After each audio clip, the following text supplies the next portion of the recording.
Former U.S. President Donald Trump's strategy toward South Korea. As the 2024 U.S. presidential election draws closer, the potential return of former President Donald Trump to the White House has caught the attention of allies and adversaries alike.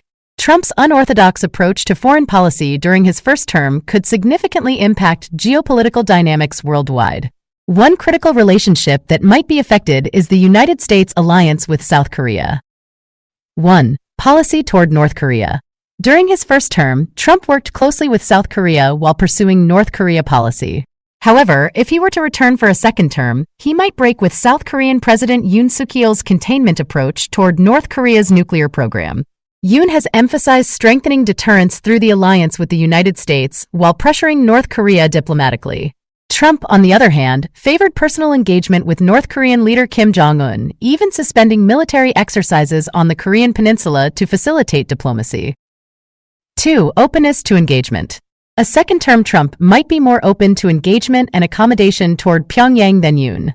Trump's preference for direct diplomacy with Kim and his willingness to meet for summits signaled a departure from traditional approaches. While Yoon seeks concrete progress toward denuclearization, Trump's approach could involve alternative paths. 3. Cost-sharing and troop presence. Trump's demands for cost-sharing have also impacted the alliance. He accused Seoul of free-riding on U.S. military might and pressed for increased payments for stationing U.S. forces in South Korea. The 66-year alliance faced friction over financial burden sharing, and a second Trump term could reignite these tensions. 4. Geopolitical implications. A Trump comeback would likely create friction in the South Korea-U.S. relationship. The delicate balance between deterrence, diplomacy, and economic pressure on North Korea would be at stake. South Korea's strategic elites have generally opposed nuclearization, favoring powerful diplomacy over nuclear weapons. Trump's return could reshape this delicate balance and impact regional stability. 5. Uncertain path ahead. As the world watches the 2024 election unfold, the U.S.-South Korea alliance remains in flux. Whether Trump's unconventional strategies return to the Oval Office or not, the alliance's future will depend on how leaders navigate the complex geopolitical landscape. Note: this article reflects the situation at the time of writing and does not constitute official policy analysis.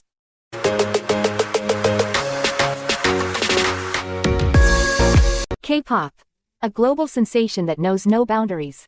Introduction. K-pop, short for Korean pop music, has transcended geographical borders and captured the hearts of millions worldwide. With its infectious melodies, mesmerizing choreography, and dedicated fanbase, K-pop has become a cultural force to be reckoned with. Let's delve into the fascinating world of K-pop and explore what makes it so irresistible. 1. The rise of K-pop icons. From BTS to Blackpink, K-pop groups have risen to international stardom, breaking records and shattering expectations. These idols undergo rigorous training, honing their vocal skills, dance moves, and stage presence. Their dedication pays off as they dominate music charts, sell out stadiums, and collaborate with global artists. K-pop's appeal lies not only in the music but also in the captivating personalities of its stars. 2. The power of fandoms. K-pop fandoms are a force to be reckoned with. Devoted fans, known as stans, rally behind their favorite groups, organizing fan events, streaming music videos, and trending hashtags. Social media platforms like Twitter and TikTok become battlegrounds for fan wars and celebrations. The sense of community and shared passion unites fans across continents, creating a global K-pop family. 3. Innovative music videos. K-pop music videos are visual spectacles. Elaborate sets, intricate costumes, and cinematic storytelling elevate the viewing experience. Whether it's BTS dancing in a neon-lit subway or Twice transforming into superheroes, these videos push creative boundaries. Fans eagerly anticipate each release, dissecting symbolism and hidden messages. K-pop MVs are more than entertainment, they're art.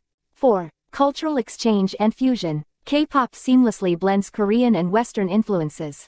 English, hip-hop beats, and collaborations with international artists bridge cultural gaps. K-pop's fusion of genres, EDM, R&B, rock, creates a unique sound. The annual KCON conventions bring fans together, celebrating not only music but also Korean food, fashion, and beauty.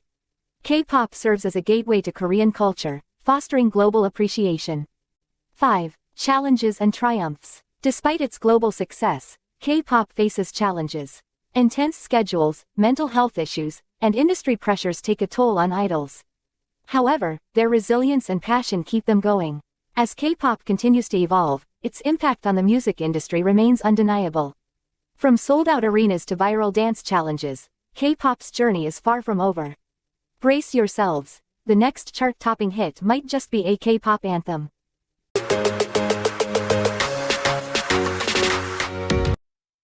Fed says interest rates staying high amid stubborn inflation. The Federal Reserve has reiterated its commitment to keeping interest rates at a two-decade high until it gains greater confidence that inflation is sustainably slowing toward its 2% target. In a statement following its latest meeting, the Fed maintained its key rate at approximately 5.3%, emphasizing that inflation has remained stubbornly high in recent months. The combination of persistent inflation and elevated interest rates has also emerged as a potential challenge for President Joe Biden's re-election bid. Fed Chair Jerome Powell acknowledged that inflation has not made further progress toward the 2% objective, and he cautioned that gaining greater confidence might take longer than previously expected. Despite recent setbacks, Powell expressed optimism that inflation would eventually move back down over the course of the year. Wall Street initially responded positively to the prospect of future rate cuts, but stock prices later erased their gains, reflecting uncertainty about the Fed's path forward. Scenarios ahead. Powell outlined potential scenarios for the coming months. If hiring remains strong and inflation stabilizes, the Fed may hold off on rate cuts. However, if inflation continues to cool or unemployment unexpectedly rises, the central bank would likely reduce its benchmark rate. Such cuts would gradually lower borrowing costs for mortgages, auto loans, and other consumer and business borrowing. Global context. The Fed's moves are closely watched worldwide, especially by other central banks facing similar challenges. Powell noted that the United States' robust growth distinguishes it from other countries considering rate cuts. He emphasized the need for patience, suggesting that the U.S. can afford to wait.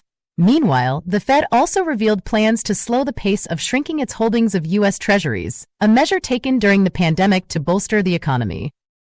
In summary, the Federal Reserve's commitment to high interest rates reflects its cautious approach to inflation. As the U.S. grapples with persistent price pressures, the central bank balances economic stability and the need to cool an overheated economy. The path forward remains uncertain, but the Fed's vigilance underscores the importance of managing inflationary risks while supporting growth.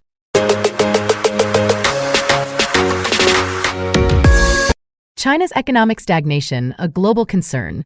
The Chinese economy, once a powerhouse of global growth, is facing a period of stagnation that spells trouble for both domestic and international markets.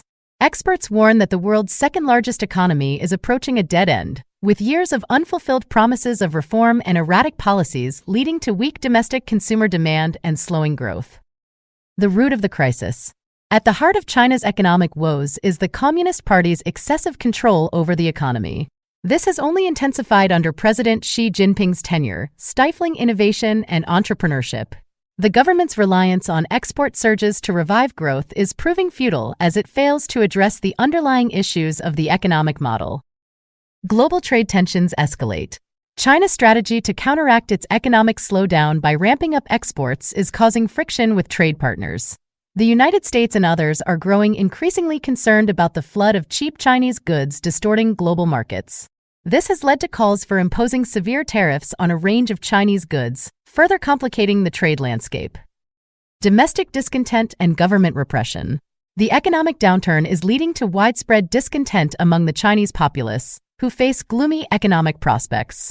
In response, the Communist Party is likely to tighten its grip on power and increase repression, a move that could exacerbate social tensions and lead to further instability. The end of an era. The current state of China's economy indicates the end of the reform and opening era that began in the late 1970s.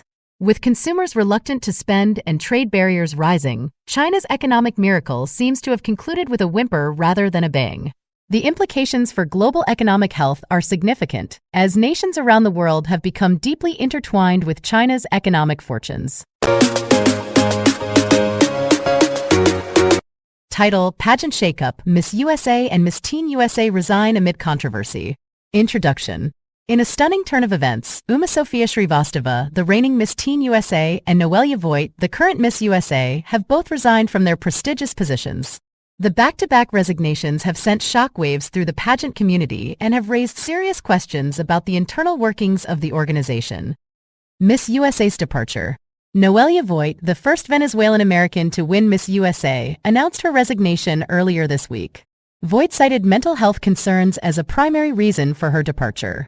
Her decision to step down has been met with an outpouring of support from fans and fellow pageant participants alike. Miss Teen USA follows suit. Just days after Voigt's announcement, Uma Sofia Shrivastava took to Instagram to declare her own resignation. Shrivastava, who represented New Jersey, expressed that her personal values no longer aligned with the direction of the pageant organization. Her post, which included a quote from philosopher Friedrich Nietzsche, hinted at deeper issues within the Miss USA and Miss Teen USA organizations. The pageant community reacts. The consecutive resignations have prompted a flurry of reactions from the public and those within the pageant industry. Many have called for greater transparency and accountability from the organization's leadership. The resignations have also sparked discussions about the pressures faced by young women in the spotlight and the importance of mental health. Looking ahead. As the pageant world grapples with these unexpected changes, the focus turns to the future of the Miss USA and Miss Teen USA organizations. With two major title holders stepping down, the organizations must navigate through the controversy while upholding their commitment to empowering young women. OECD raises South Korea's economic growth forecast. In a significant update, the Organization for Economic Cooperation and Development, OECD, has revised its growth forecast for South Korea's economy in 2024. The OECD now expects the nation to achieve a 2.6% growth rate, up from the previously projected 2.2%. This adjustment reflects South Korea's resilient export performance, particularly in the semiconductor sector, and a stronger than anticipated global recovery pace. Exports and domestic demand drive growth. The OECD's report highlights that South Korea's growth is set to be fueled by robust demand for its exports, especially semiconductors, which have seen a substantial rebound. Additionally, domestic demand is anticipated to recover in the latter half of the year, aided by expected rate cuts. This combination of external and internal economic strengths positions South Korea as one of the leading growth performers among OECD member nations. Structural reforms recommended amidst aging population. With the backdrop of a rapidly aging population and declining birth rates, the OECD has recommended that South Korea undertake structural reforms. These include changes to the state pension service and adjustments in labor and fiscal policies. Such reforms are deemed crucial for sustaining long-term economic stability and growth. Inflation projections and global economic outlook. The OECD also provided an updated inflation forecast for South Korea, setting it at 2.6% for the year, a slight decrease from the previous estimate. This rate is notably below the OECD average of 4.8%. On a broader scale, the organization revised its global economic growth projection to 3.1%, indicating a gradual easing of inflation and improvement in employment across major economies. Conclusion. The OECD's revised forecast is a testament to South Korea's economic resilience and its ability to navigate through global economic challenges. As the nation continues to adapt and grow, the international community watches with interest to see how these projections will unfold in the dynamic landscape of the global economy. Campus tensions escalate. Over 200 arrested at UCLA protests. Arrests at UCLA protests. Over 200 individuals were arrested during a large-scale protest at the University of California, Los Angeles, UCLA. The demonstrators were part of a nationwide movement advocating for universities to divest from businesses supporting the war in Gaza. UCLA's student encampment was cleared by police in a late-night operation, resulting in the arrests of students and faculty.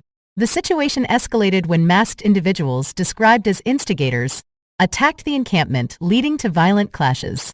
Law enforcement response. Despite the presence of campus security and police, there was little intervention during the initial assault on the encampment. This lack of action has raised questions about law enforcement's handling of the situation. The police operation involved at least 250 officers and utilized flashbangs and impact munitions against the protesters. The use of force has sparked a debate on the appropriateness of such tactics in managing civil demonstrations. Nationwide impact. The incident at UCLA is not isolated. Reports indicate nearly 2,200 arrests related to pro-Palestinian protests on U.S. college campuses in recent weeks. These events highlight the complex interplay between student activism, university policies, and law enforcement responses. Ongoing dialogue and recovery. As the nation observes, university officials and student organizers continue their dialogue. The hope is to find peaceful resolutions amidst the turmoil. The UCLA campus, now in recovery mode, serves as a reminder of the passionate convictions and contentious issues at the heart of these protests.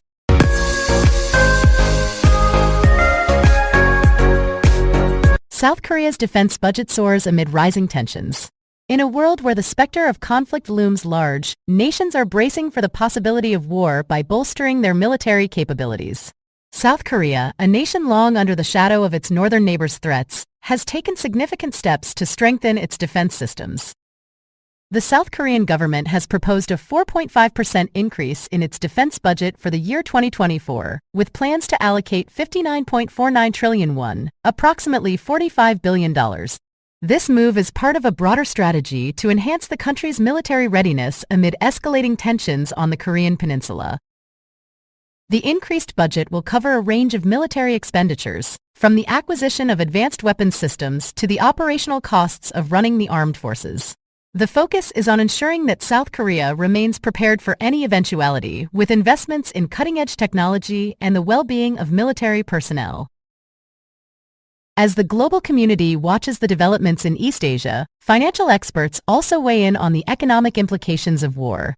They advise individuals and businesses alike to prepare for the financial turbulence that war can bring. Strategies include diversifying investments, holding on to cash reserves, and securing assets against potential risks.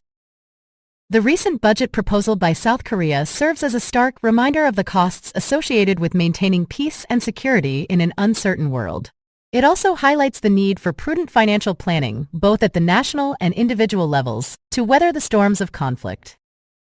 As the situation develops, the world holds its breath, hoping for peace but preparing for the possibility of war.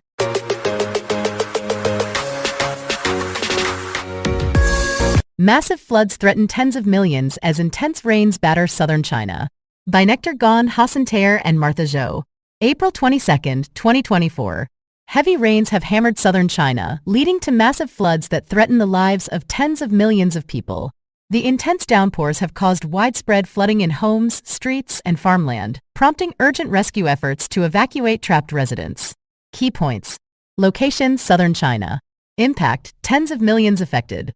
Missing persons: at least 11 people missing, including 6 from the town of Zhongwan near Shaoguan City in the province's mountainous north. Landslides: heavy downpours triggered landslides, injuring 6 people in Zhongwan, Guangdong Province. An economic powerhouse with a population of 127 million, Guangdong has faced sustained torrential rains since April 16. Pearl River Delta, the region's manufacturing heartland and one of China's most populated areas. Record rainfall: 4 weather stations in Guangdong reported record rainfall for April. Climate crisis. Scientists warn that extreme weather events will become deadlier and more frequent due to the climate crisis. Current situation. River swelling. At least 44 rivers in the Pearl River Basin have swelled above the warning line, threatening to burst their banks. Bay River warning. Authorities have warned of a once-a-century flood on the Bay River, expected to reach 5.8 meters, 19 feet, above the warning limit. Villages inundated. Aerial footage shows villages submerged by murky floodwaters, with only roofs and treetops visible in some places. Rescue efforts. Rescuers are working tirelessly to extract residents from neck-high waters and provide aid. Climate impact. Weather events in China have become more intense and unpredictable due to global warming.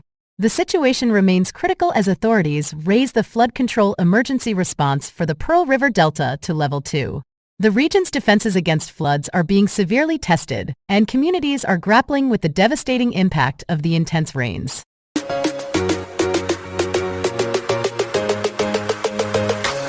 Seafood could have higher levels of forever chemicals. Published on April 18, 2024. A new study has raised concerns about the potential presence of forever chemicals in seafood. These man-made toxins, known as per- and polyfluoroalkyl substances (PFAS), do not break down easily and can persist in the environment for a long time. Researchers from Dartmouth College in the USA have found that certain marine creatures, such as shrimp, prawns, and lobster, may contain alarmingly high levels of these chemicals. Health risks associated with forever chemicals. Forever chemicals have been associated with various health issues, including cancer, kidney and liver problems, hormonal changes, and developmental damage to babies in the womb. While seafood is a valuable source of lean protein and omega fatty acids, the study suggests that consumers should be aware of the risks associated with PFAS exposure. Background on forever chemicals. Forever chemicals were developed in the 1930s and have been widely used in various products since the 1950s. They are commonly found in food packaging materials, including food wrappers, takeout containers, and pizza boxes. Over time, these chemicals have entered our food chain, with seafood being particularly affected. Recommendations and awareness. Professor Megan Romano, one of the study's authors, emphasizes that the recommendation is not to avoid seafood altogether. Instead, she encourages people to continue enjoying seafood while being informed about the potential risks. Understanding what we consume is essential, and awareness can help individuals make informed dietary choices. In summary, while seafood remains a valuable part of a healthy diet, it's crucial to stay informed about the presence of forever chemicals. Researchers advocate for safety guidelines regarding PFAS in seafood to protect consumers' health.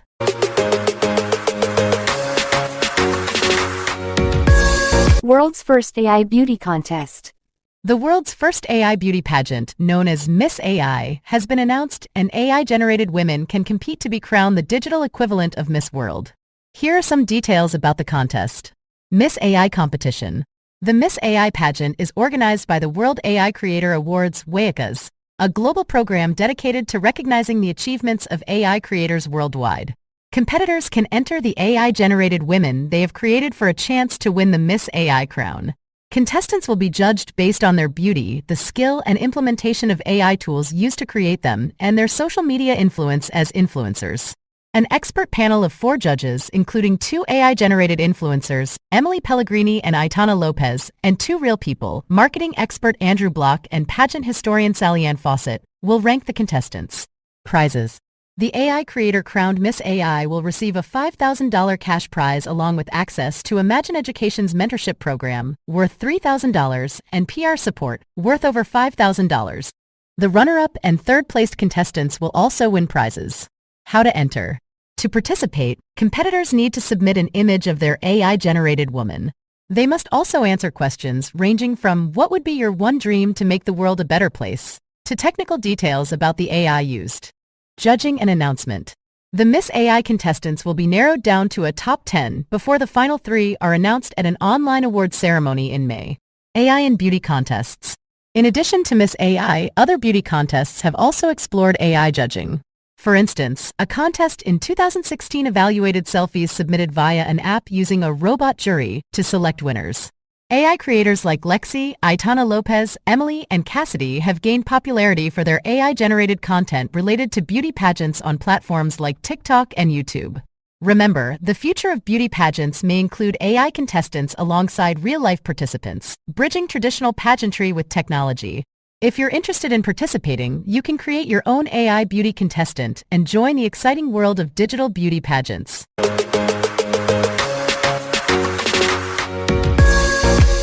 Middle East tensions, explosions in Israel and the West Bank raise concerns. While the exact source of the strikes is still under investigation, all signs point to Iran. The Iranian Revolutionary Guard Corps, IRGC, has a history of proxy warfare in the region, supporting militant groups and destabilizing neighboring countries. Israel has long been a target of Iran's aggression, and tensions have been simmering for years. Israel's response. Israeli Prime Minister Naftali Bennett addressed the nation, emphasizing the gravity of the situation.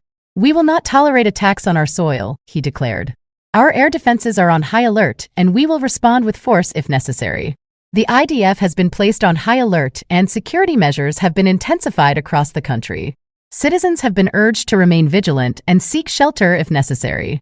Jerusalem, Israel. The Middle East is once again at the center of global attention as explosions rock multiple parts of Israel and the West Bank. Israeli and U.S. air defenses have intercepted strikes believed to be originating from Iran, escalating an already volatile situation. The explosions. Reports of explosions began flooding in from various locations in Israel and the West Bank. Residents in cities such as Tel Aviv, Haifa, and Jerusalem were jolted awake by the sudden blasts. The Israeli Defense Forces, IDF, swiftly responded, activating air defense systems to intercept incoming missiles. U.S. involvement. The United States, a staunch ally of Israel, has also expressed concern. President Joe Biden held an emergency meeting with his national security team to assess the situation. In a statement, the White House reaffirmed its commitment to Israel's security and condemned any aggression against the country. Regional implications. The escalating tensions have broad implications for the entire Middle East region. The delicate balance of power and historical animosities between nations could further complicate matters. International leaders are closely monitoring the situation, hoping for a de-escalation and a peaceful resolution.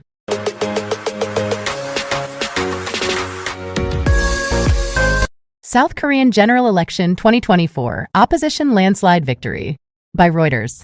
Seoul, in a resounding blow to President Yoon Suk-yeol and his Conservative Party, South Korea's liberal opposition parties secured a landslide victory in the 22nd general election held on April 10, 2024. The election results signal a significant shift in the country's political landscape, with the opposition gaining control of the National Assembly. Election results. The Democratic Party, DP, the main opposition party, is projected to win more than 170 of the 300 seats in the new legislature, according to data from the National Election Commission and network broadcasters. With over 99% of the votes counted, the DP's victory is clear. Additionally, a splinter Liberal Party aligned with the DP is expected to secure at least 10 seats. DP leader Lee Jae-myung, who won a seat in the city of Incheon, west of the capital Seoul, emphasized that voters had expressed their judgment against the Yoon Suk-yeol administration. He stated, "When voters chose me, it was your judgment against the Yoon Suk-yeol administration, and you are giving the Democratic Party the duty to take responsibility for the livelihood of the people and create a better society." Referendum on Yoon's leadership. The parliamentary election was closely watched as a referendum on President Yoon Suk-yeol. His popularity has waned due to a cost-of-living crisis and a series of political scandals. Opposition candidates consistently criticized Yoon's management of the economy and his refusal to acknowledge his wife's improper acceptance of a Dior bag as a gift. First Lady Kim Ki-hee, who has not been seen in public since December 15, was absent when Yoon cast his vote. Analysts and opposition party members view her absence as a serious political liability for the president and his People Power Party, PPP. Yoon's political future.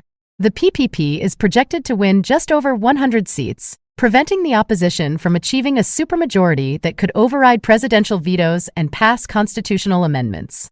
However, as Yoon approaches the end of the first 2 years of his 5-year single term, he is likely to slip into a lame duck status. His ability to pass legislation will be significantly hampered by the poor showing of his party. The National Election Commission, NEC, is expected to announce the official results later on Thursday. The election saw a record turnout, with nearly 29.7 million people, 67% of eligible voters, casting their ballots. While this turnout surpassed the 2022 presidential vote that narrowly brought Yoon to power, it reflects the electorate's strong engagement in shaping the country's political future. As South Korea's opposition celebrates its victory, President Yoon faces a challenging road ahead, navigating a divided parliament and addressing pressing issues in a nation seeking change.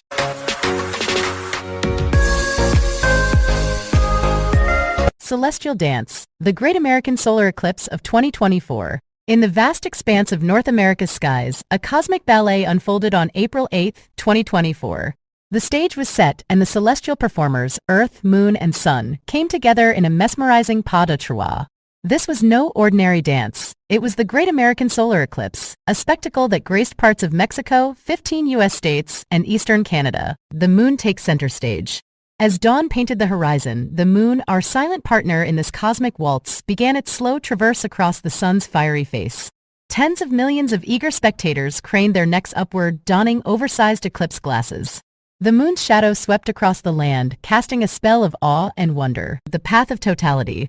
The heart of the drama lay within the path of totality, a ribbon of darkness stretching from Mexico's Pacific coast to the Canadian wilderness. Here the sun's brilliance dimmed and day turned to twilight.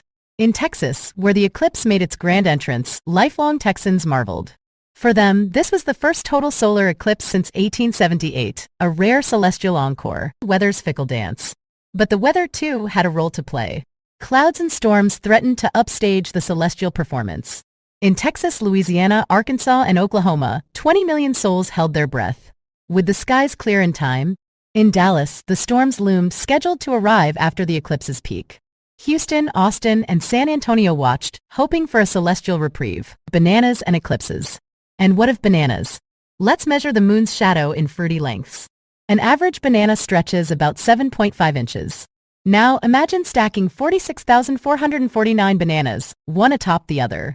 That's the height of Mount Everest, but today it's our eclipse yardstick, the eclipse's encore.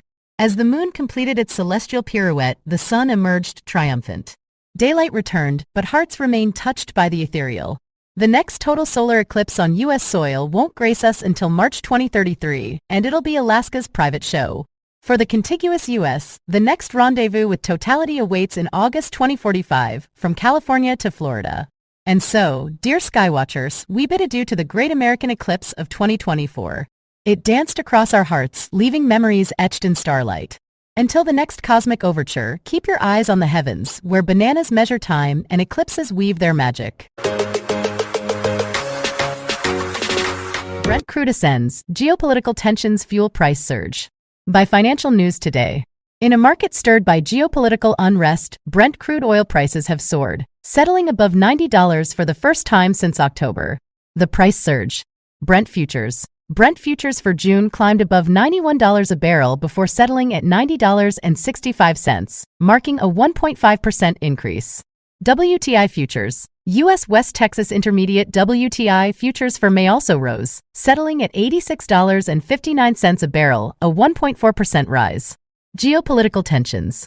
Israeli embassies on high alert. Reports of Israeli embassies being placed on high alert due to threats of Iranian attacks have contributed to the heightened tensions.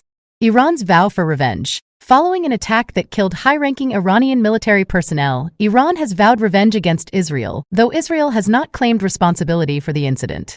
U.S. stance. Public rebuke. Washington issued a strong public rebuke toward Israel, indicating a shift in tone and warning that U.S. policy on Gaza will hinge on Israel's actions regarding the safety of Palestinian civilians. New sanctions. The United States imposed new Iran-related counterterrorism sanctions, aiming to disrupt Iran's ability to fund its proxy groups and support for Russia's war in Ukraine. Support for Ukraine.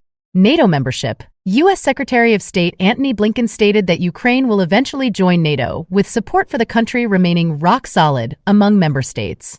Oil supply dynamics. OPEC Plus meeting. The Organization of the Petroleum Exporting Countries and its allies, OPEC Plus, including Russia, maintain their oil supply policy and urge some countries to enhance compliance with output cuts. Conclusion. The convergence of geopolitical events has led to a bullish sentiment in the oil market, driving prices to new heights. As the world watches these unfolding events, the impact on global oil prices continues to be a subject of intense focus.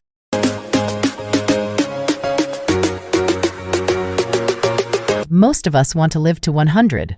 Wait until you hear how much that retirement costs. From USA Today, the cost of a century, the price tag of living to 100. As the possibility of living to 100 becomes more realistic, Americans are faced with the daunting question of how much it will cost to fund a retirement that could last nearly 4 decades. Longevity's financial implications. A recent report from Corebridge Financial reveals that while over half of Americans aim to reach the centenarian mark, the financial implications are staggering. With the nation's median household income at $74,580, retirees might need about $60,000 annually to maintain their lifestyle. This means a retirement budget of approximately $2.3 million for those living to 100. Retirement realities. The average American retires at 62, which, for a centenarian, equates to 38 years of retirement. Social Security may cover a portion, but the bulk of the financial burden falls on savings. Unfortunately, only 27% of respondents in the Corebridge survey feel confident they won't outlive their retirement funds. The fear factor. The fear of running out of money surpasses the fear of death for 2/3 of the surveyed individuals. This highlights the psychological impact of financial insecurity in one's golden years. Demographic destiny. The number of Americans aged 100 and older is expected to quadruple by 2054. However, retirement experts are concerned that many will deplete their savings well before their last breath. A looming crisis. BlackRock CEO Larry Fink emphasizes the growing retirement crisis. noting that building a secure retirement today is far more challenging than it was 3 decades ago. Conclusion: the dream of a long life comes with the necessity of robust financial planning. As we approach the era of centenarians, it's clear that preparing for a financially secure retirement is more crucial than ever.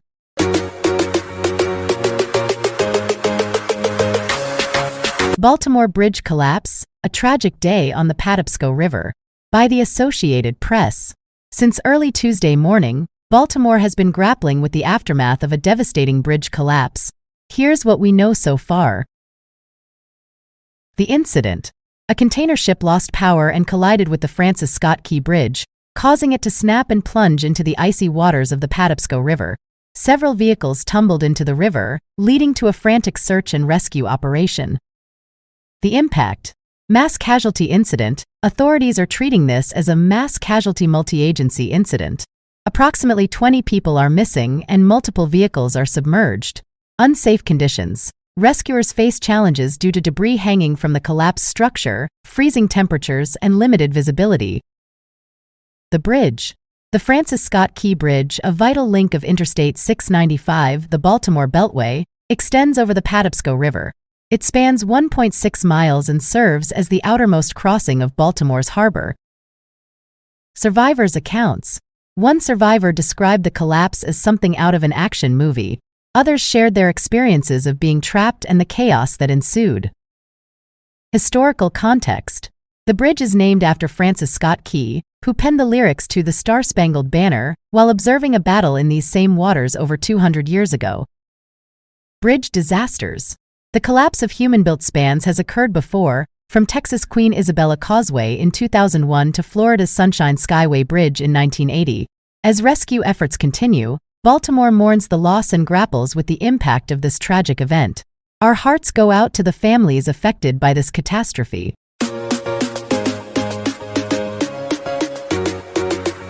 TikTok legislation issue. The U.S. House of Representatives has recently passed legislation concerning the ownership of TikTok, a popular social media platform. The bill mandates that ByteDance, the China-based parent company of TikTok, must divest its stake in the app.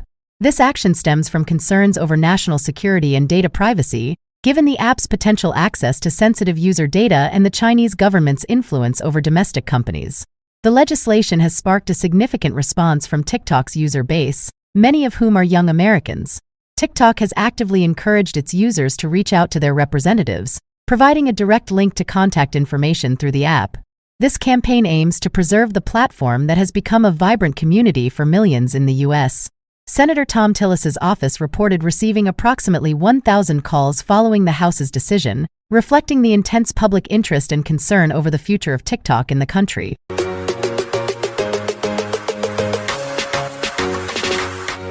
WorldCoin, the future of digital identity and currency. WorldCoin is a groundbreaking project that merges artificial intelligence with cryptocurrency to redefine online identity and financial stability. Spearheaded by Sam Altman, co-founder of OpenAI, WorldCoin has been making headlines for its innovative approach and the controversies it has sparked. The vision of WorldCoin. The project aims to create a secure digital ID, the World ID, using iris scans to combat online scams, bots, and AI imposters. This unique identifier, powered by zero-knowledge proofs, could potentially streamline online interactions and transactions, offering a single sign-on solution for the digital age. Controversies and challenges. Despite its ambitious goals, WorldCoin has faced scrutiny over privacy concerns related to biometric data collection. Kenya, for instance, has suspended WorldCoin activities pending an investigation into its practices. The project's ability to protect user data remains a critical point of debate. Technological innovations. WorldCoin's use of orbs for iris scanning has been described as both revolutionary and invasive. The project's success hinges on its ability to balance innovation with ethical considerations, ensuring user privacy while advancing digital identity solutions. Global impact and adoption. As WorldCoin continues to expand, its potential to transform online identity verification and provide a new form of cryptocurrency is immense. The project's recent initiatives, such as the Community Grants Program and partnerships with trading firms, signal a growing interest in World ID and its applications. Conclusion. WorldCoin represents a significant step towards a future where digital identity and currency are intertwined. Its progress and adoption will depend on navigating the complex landscape of technology, privacy, and ethics. As the project evolves, it will undoubtedly continue to shape discussions around the future of digital identity and financial systems.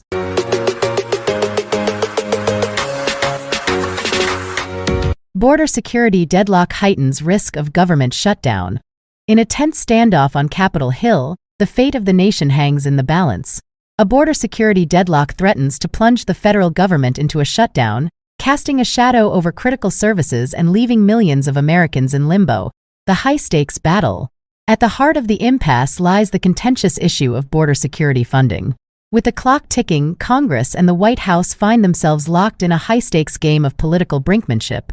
Funding for approximately 70% of the government is set to expire imminently unless a resolution is reached. The consequences of failure are dire. Federal agencies shuttered, paychecks delayed, and essential programs left hanging. The immigration divide. Disagreements over immigration policy have fueled the deadlock. Lawmakers grapple with questions of border wall funding, asylum seekers, and the delicate balance between security and compassion. The fault lines run deep, with each side digging in, unwilling to yield ground. Shutdown scenarios. If no compromise emerges, the government faces a partial shutdown. National parks could close, passport processing delayed, and food inspections curtailed. The ripple effects extend beyond federal employees. Small businesses, contractors, and everyday citizens would feel the pinch. Echoes of the past. This isn't the first time the nation has teetered on the brink. Recent history bears witness to government shutdowns, each leaving scars on the body politic. The specter of dysfunction looms large, and the American people watch with bated breath. Leadership in the spotlight. The burden falls squarely on our elected officials. Can they rise above partisanship? Can they find common ground? The eyes of the nation turn to the halls of power, seeking leadership that transcends ideology.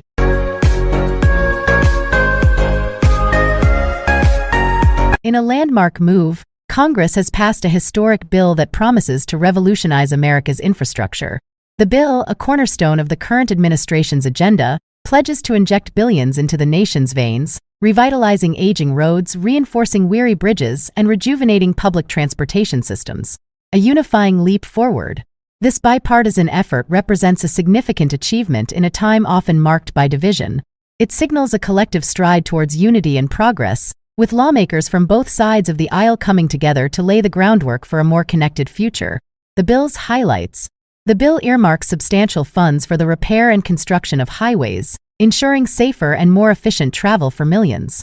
It allocates resources to modernize public transit, reducing commute times and environmental impact.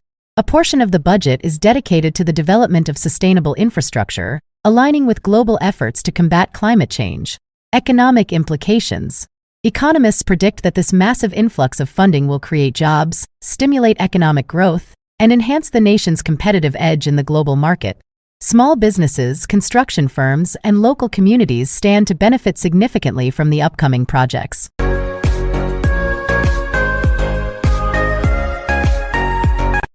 Breaking news from the New York Times. Massive blizzard blankets California's Sierra Nevada mountains.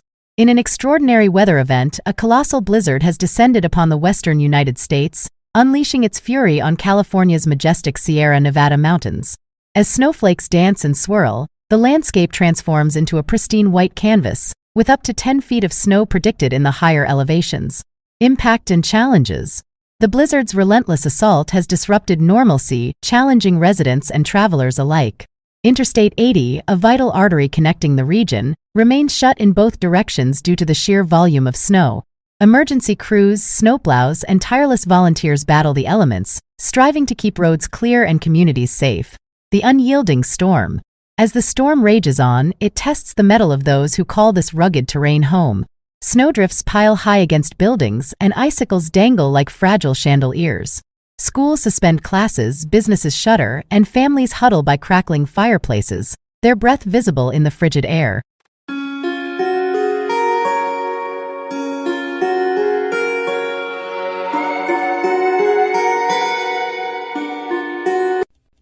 Pastimes and activities. Giving advice. Thanks for meeting with me during your lunch hour. I appreciate it. No problem. I'm happy to help. What's going on? Oh, you know, the usual. Should I take this new job or do I stick with my current one? Well, I think it's time for a change, don't you? They pay you late and you are unhappy. Do you really think so? I know so, and I've been listening to you complain for over a year now. Trust me, take the job. What do you have to lose? Pastimes and activities. Weddings. Doesn't the bride look beautiful in that wedding dress? Yes, she looks amazing, and the groom is so romantic. I just heard the story of how they got engaged. He proposed to her during a candlelight dinner in London. Did you know that was where they went to school? Oh, wonderful. And the honeymoon, what a great idea. Most people just go to the beach for a week after they tie the knot. But they plan on heading to California and cruising the coast on their motorcycle. Really? What a fantastic idea. This is by far the best wedding I've ever been to. Pastimes and activities. Hobbies. I'm so happy this week of midterm exams is finished. Same here. I'm looking forward to relaxing in the mountains this weekend. I've planned a little hike in the woods, and I'm going to take a canoe trip down the river if the weather cooperates. Oh, fun! I'm going to Michigan. I'm taking my camera because fall is coming fast. The leaves are already turning all shades of red and orange. It will be awesome. Next time you go there, I'll join you. I've heard Michigan is a great place to go canoeing. Pastimes and activities. Giving your opinion. Where should we take a vacation this year? Let's decide soon. Well, I'd like to go somewhere warm. How about the beach? Or we could rent a cabin on the lake. You want to go to the beach again? I want to ski this winter. How about a compromise? What about traveling to the Alps in Europe next April? We can find a ski resort on a lake. Oh, we've never been to Europe before, but I don't know if it will be sunny and warm then. I need to do some research first. That will help me make up my mind. Pastimes and activities. At the pet store.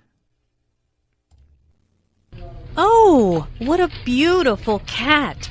What do you think? I think I'd rather get a dog. Dogs are more loyal than cats. Yes, but there's so much work. Would you be willing to walk it every single day and clean up after it? Good point. What about a bird or a fish?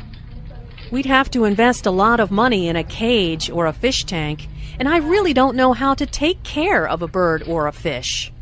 Well, we're obviously not ready to get a pet yet. Yeah, you're right. Let's go grab some coffee and talk about it. Pastimes and activities. Taking a vacation. I just bought a ticket to New York City. I'm so excited to see the city. Good for you. Traveling is so much fun. I love discovering new places and new people. When are you leaving? Next week. I'm taking the red-eye. It was cheaper. Hopefully I'll be able to sleep on the plane. I wish I could go with you. New York City is a magical place. You'll have so much fun. I hope so. I'm going to visit my brother who lives there. I'll stay for a week and then take the train down to Washington, D.C. That sounds like a great vacation. I'm looking forward to a week at the beach for my summer vacation. I just want to relax. Pastimes and activities. A night at the theater. What a fantastic performance! Thank you for inviting me to the musical. You are welcome. I'm happy you enjoyed the show. The choreography of the dancers was incredible. It reminds me of when I used to dance. I know. You were such a talented ballerina. Do you miss dancing? Oh, that's very kind of you, Shannon. I do miss it sometimes, but I will always be a fan of the arts. That's why I love going to musicals, because it's the perfect combination of song, dance, and theater. Absolutely. I'm glad you're still an art fan, too. Thank you for the invitation. It's always a pleasure to attend an arts event with you and learn something new. Pastimes and activities. What's your favorite sport? What time is that soccer game on? I thought it started at noon. We must have had the wrong time. Oh well, soccer's not my favorite sport anyway. I much prefer basketball. Oh, really?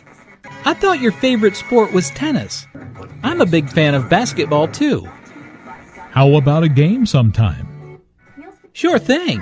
Why don't we go shoot some hoops now, since the soccer game isn't on? Excellent idea. Let's go. Pastimes and activities. What are you good at? So, what should we do?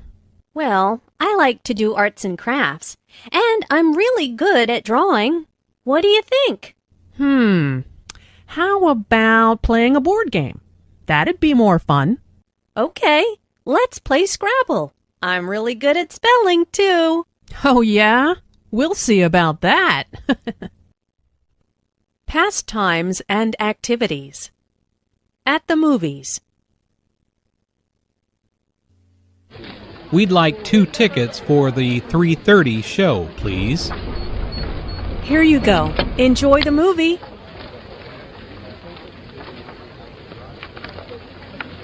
Would you mind moving over one so my friend and I can sit together?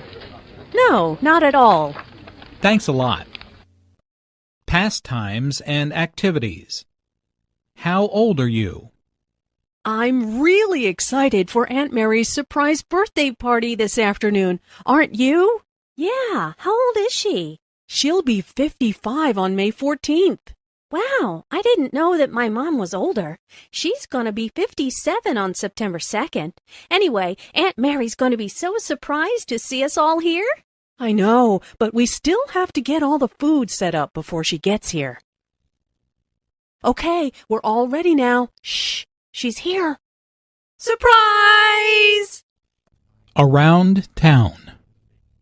Transportation. Should we take a taxi or a bus to the mall? Let's take a bus. It's impossible to get a taxi during rush hour. Isn't that a bus stop over there? Yes. Oh, there's a bus now. We'll have to run to catch it. Oh no, we just missed it. No problem. There'll be another one in 10 minutes. Around town. Shopping.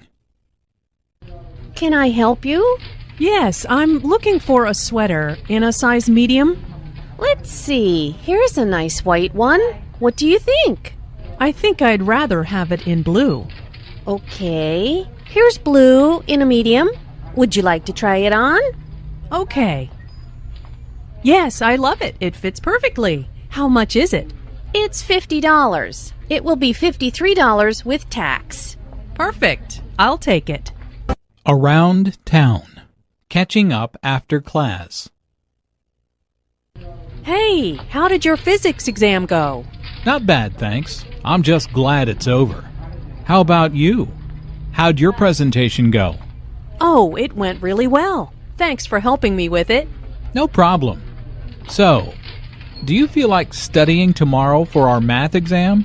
Yeah, sure. Come over around 10 o'clock after breakfast. All right. I'll bring my notes. Around town.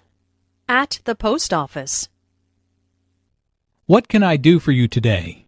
I need to mail this package to New York, please. Okay. Let's see how much it weighs. It's about 5 pounds. If you send it express, it will get there tomorrow. Or you can send it priority and it will get there by Saturday. Saturday is fine. How much will that be? $11.35. Do you need anything else? Oh, yeah, I almost forgot. I need a book of stamps, too. Okay, your total comes to $20.35.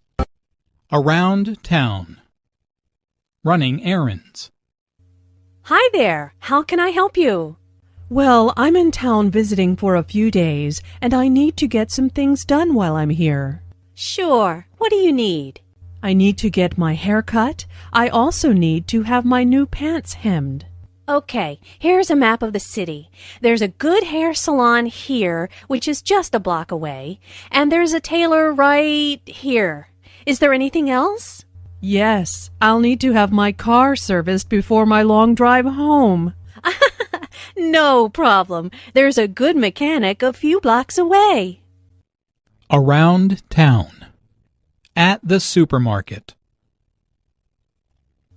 Hey, Julia, look at those desserts. How about baking some cookies today?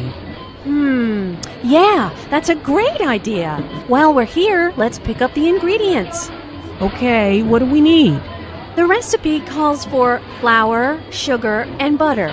Oh, and we also need eggs and chocolate chips. Why don't you get the dairy ingredients? You'll find those in the refrigerated section in the back of the store. I'll get the dry ingredients. They're in aisle 10. Great, let's meet at the checkout. Okay, see you there. Around town. Calling for help. Hey, that car just ran a red light and hit that truck. Is anyone hurt? I don't know. Let's call 911. Hello? I'd like to report a car accident near the post office on Charles Street. It looks like a man is hurt. Yes, it just happened. Okay, thanks, bye. What did they say? They're going to send an ambulance and a police car right away.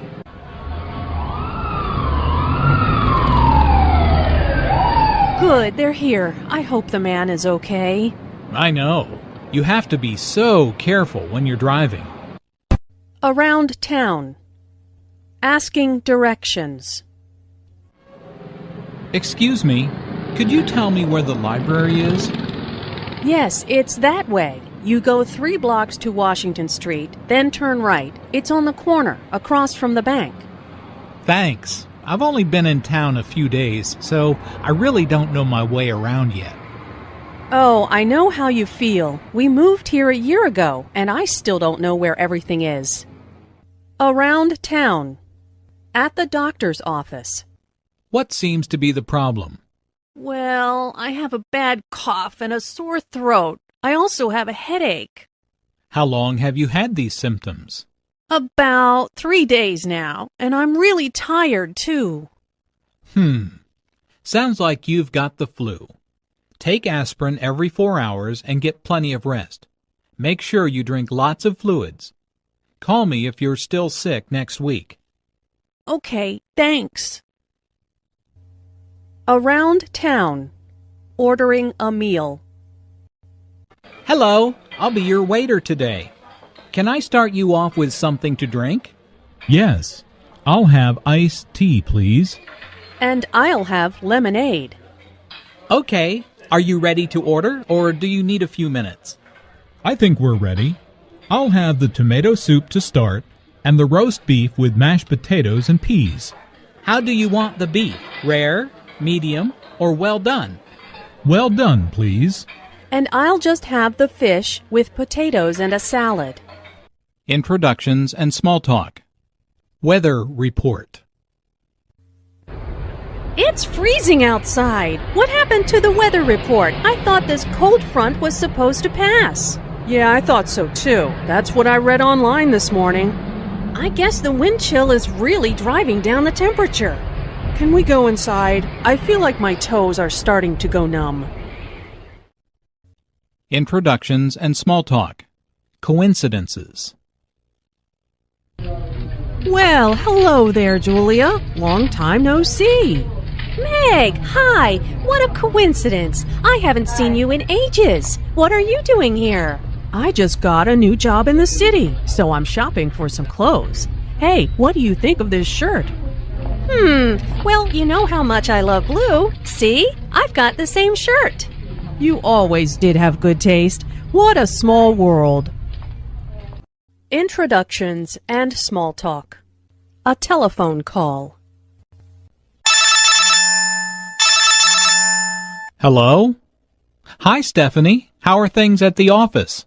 Hi, Luke. How are you? Can you please stop and pick up extra paper for the computer printer? What did you say? Can you repeat that, please? Did you say pick up ink for the printer? Sorry, the phone is cutting out. Can you hear me now? No, I need more computer paper.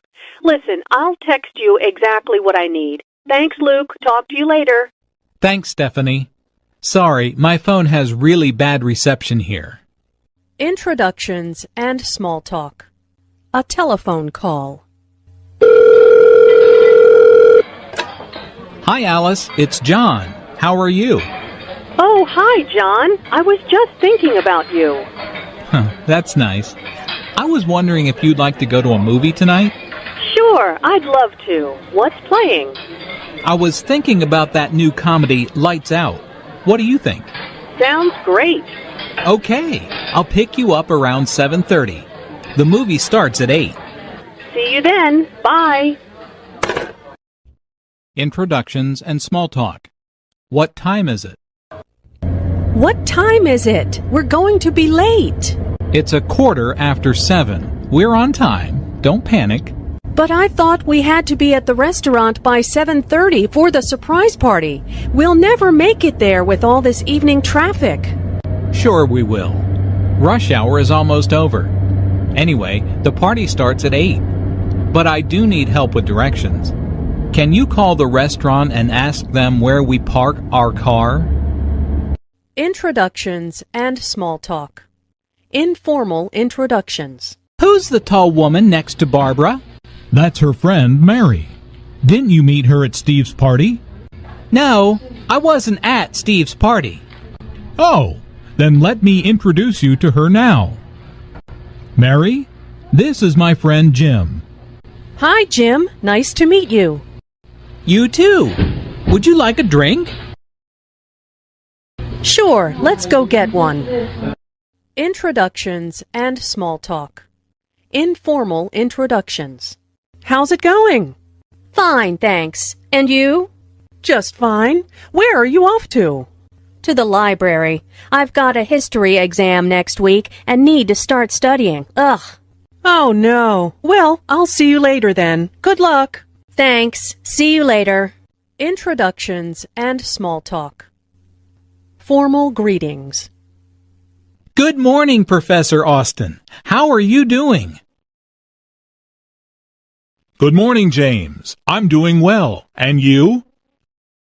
I'm great, thank you. This is my friend Emma. She is thinking about applying to this college. She has a few questions. Would you mind telling us about the process, please? Hello, Emma. It's a pleasure to meet you. I'm more than happy to speak with you. Please, stop by my office next week. It's a pleasure to meet you, Professor. Thank you so much for helping us. Don't mention it. Hopefully, I will be able to answer your question.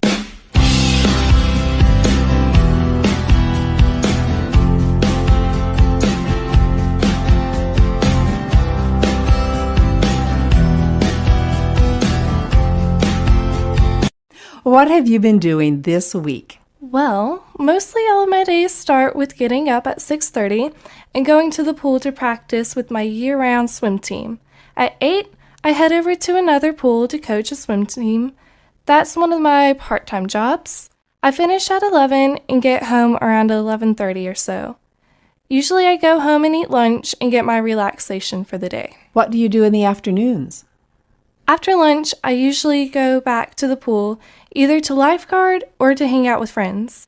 I love to catch a minute, if I can, to read. After that, I usually do dinner with the family. That's from 5 to 6. At 6, I head back to the pool.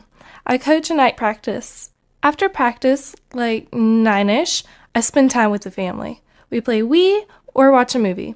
Between 10 and 11, probably, I'll check the computer, talk on the phone with my friend, and head to bed.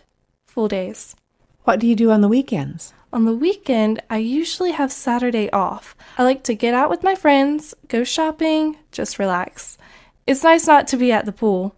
On Sunday, I usually go to church and do lunch with the family and just hang out. You said you like to read. What kinds of things do you like to read? This summer, I'm doing a class for school next year. It's called We the People. I'm actually reading constitutional books. Sounds dull, but I find it interesting. We read about how the Constitution was written and the deeper meaning of it. If I get any free time in the middle of the day, I sleep. Those early mornings make me tired. Is there anything you'd like to say to kids in other countries? Don't close yourself off. Take advantage of all the opportunities you have. Have a full life. Don't think you can't learn more. I think I learn something more nearly every day.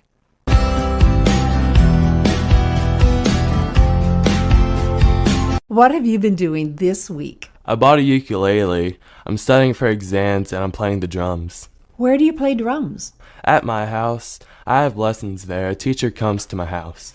Why are you learning to play drums? I just think it's a cool instrument to learn. I like funk and rock music. Funk is just so upbeat. Why did you buy a ukulele? Because I'd like to learn how to play. We'd play Jamaican music. I've heard lots of it and I thought it would be fun to learn how to play it. Is there anything that you are looking forward to? This summer I'm going to Puerto Rico. We visit there a lot because my mom is from there. We visit family and have vacation there. My grandfather, my dad's dad, will visit us there. My sister's in college now. She'll go with us. Do you like Puerto Rico? It's very nice and tropical. They have nice beaches. I like the fruit they have, different foods. I really like platanos. What do you hope to do after high school? I'd like to go to college and later get my PhD. I've thought about studying U.S. history. I want to be a professor when I grow up. I'd like to be a teacher. I like history. Is there anything that you would like to say to kids in other countries? To just work hard in school.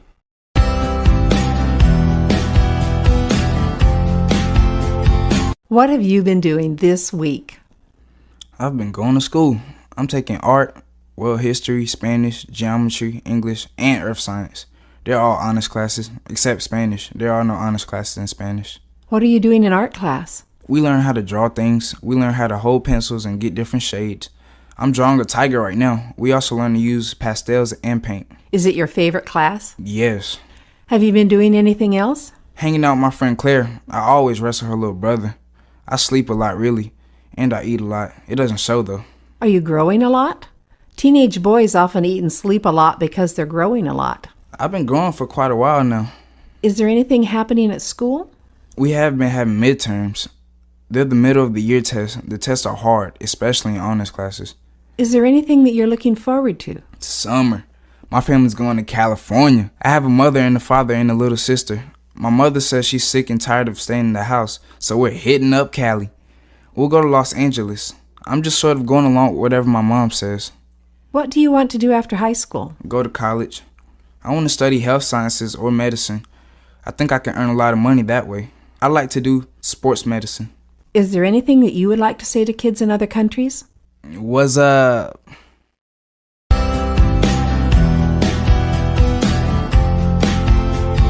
So, what have you been doing this week? Well, Sunday I went to church and I called my friend Shelby. I was going to go by myself, but she said her parents had left for church without her, so we went together. After church, we went to the store and got food and ate outside in the park, and that was really beautiful. I've gone to school all week. After school, I went to work a couple of days. I work at a retirement community. Maybe you should explain what a retirement community is. Okay, it's like a big neighborhood with rich old people. It's a nice place to stay, and it has an assisted living section for people who need nurses. It's really fun, but it's hard work, too. I work in the dining room. I really enjoy working with elderly people. Some of them are my friends.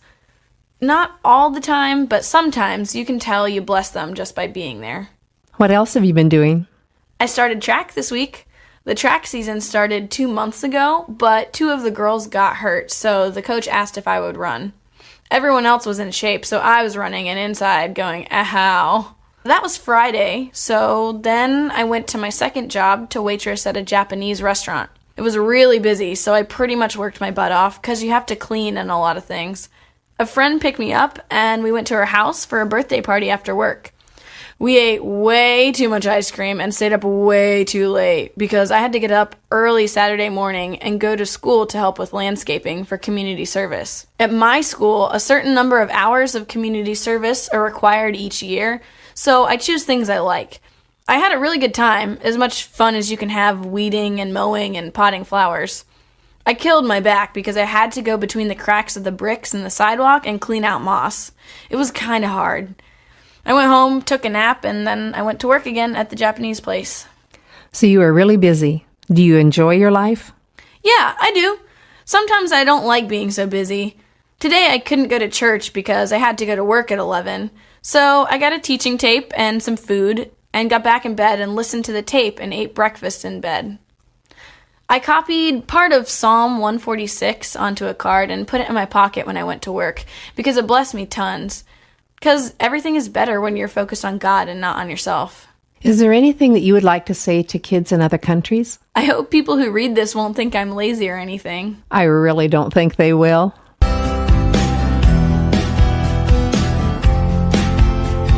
What have you been doing this week? This is the last week of school for us. Did you do anything to celebrate the last day of school? A couple of us went to the movies after the last day. We went to see a movie called The Loser. It's kind of like an action movie. What are you going to do this summer? I'm going to New Orleans.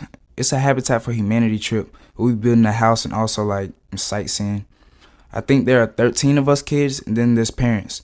We'll be there a week and then there's a swim team. Tell me about the swim team. We have our first meet on Saturday and then another on Tuesday. I swim backstroke and butterfly the best. We practice every day unless weather conditions won't let us. We have meets every weekend all summer till the beginning of August.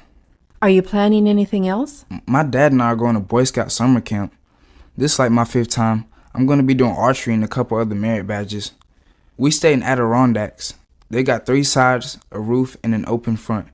We go to a big mess hall for breakfast, lunch, and dinner. And there are lots of Indian-themed things. There's a big lake and we go swimming. There are also a lot of sports and stuff. What is your dad going to do? He's going to be herding children, basically. He's going to be one of the main dads for the troop, making sure we don't get hurt and stuff. Is there anything else that you like to do? I really like music mostly now. I'm trying to learn to play the piano.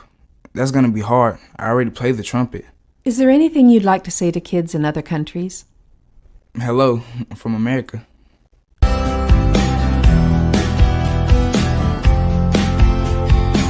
What have you been doing this week? Well, school every day, and then after school, my friend drives me home, and normally I go to her house, and we do our homework together, and then I go home after that and eat dinner with my family. Did you do anything extra or different this week? Also this week, I was driving with the driver education teacher to get my learner's permit. Please tell what a learner's permit is. It's for driving a car.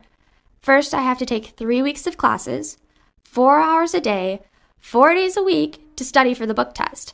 Then the big written test is 200 questions. Then you have to drive for 6 hours with an instructor. Then when you're 15 years old, you can have a learner's permit. What can you do with a learner's permit?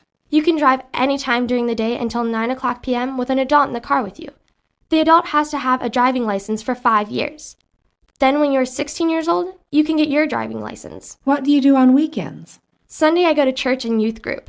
On Friday nights, I normally have a sleepover with friends. What is a sleepover? I go over to a friend's house and stay there the night. We talk girl talk. We eat popcorn, watch movies, and talk about boys. Pretty much what every girl does. Is there anything that you would like to say to kids in other countries? Just, hey, I guess.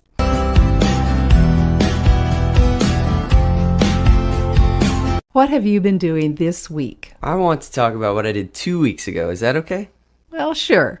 What did you do 2 weeks ago? 2 weeks ago, I went to Disney World in Florida. It was for our 8th grade trip. About 200 kids went, and we went for 4 days. We went by bus, and it was a 13-hour trip to get there and a 13-hour trip to get back. What did you do there? On the first day, we went to Epcot Center. And they do a lot of scientific research and stuff.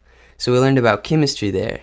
And we rode on the GM test track and saw some cars, like water-powered cars and solar-powered cars. The second day, we went to the Hall of Presidents at Disney World. And they had these robots, like models of the president, that moved and talked. And they were the same height as the real presidents and the same shoe size and everything. It was cool. The robots talked about the history of America. It was about the difficulties we went through in the past and how the presidents dealt with it. And they talked about the Civil War, and Abraham Lincoln talked then, and talked about how slavery was wrong. What else did you do? The third day, we went to the animal kingdom and rode on a new ride. It's called Everest, like Mount Everest.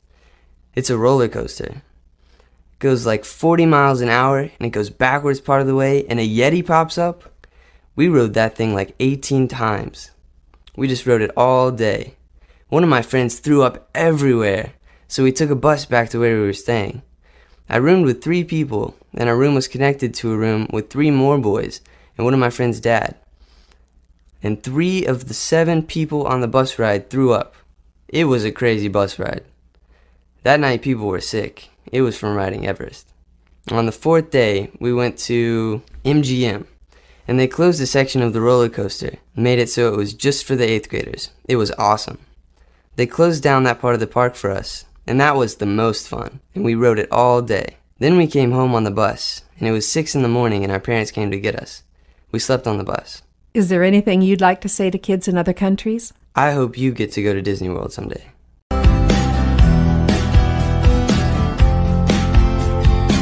What have you been doing this week? I've been grounded.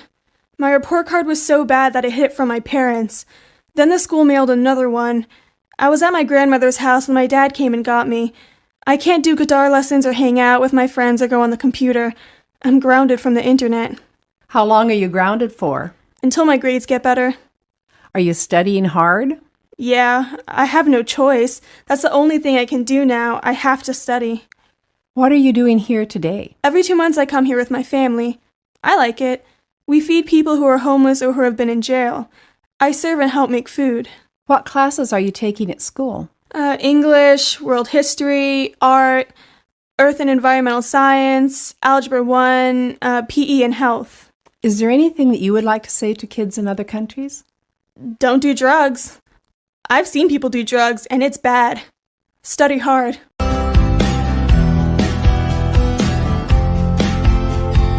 What have you been doing this week? I've been having parties lately, like baby showers and stuff. I've been studying a lot. I've been playing ball with the neighbors, basketball. Why have you been having baby showers? Because we just had a little baby. He was born on Easter. He's cute. He was born early because he was supposed to be born on May 2nd. He's the smallest thing I've ever seen. He's like a doll. He weighs just a little bit more than 5 pounds. So you didn't have a usual kind of Easter, did you? No. We took Mom to the hospital. She went in about 1 a.m. and the baby came about 10 p.m. I stayed home to take care of the little kids with my brother and uncle. We cleaned the house to surprise Mom. Please explain what a baby shower is. It's when you have a party for a woman who is pregnant. They bring gifts like diapers and baby food and clothes. We did games for the adults. We played Spanish music for the people to dance. We made some hamburgers and hot dogs and passed out cake.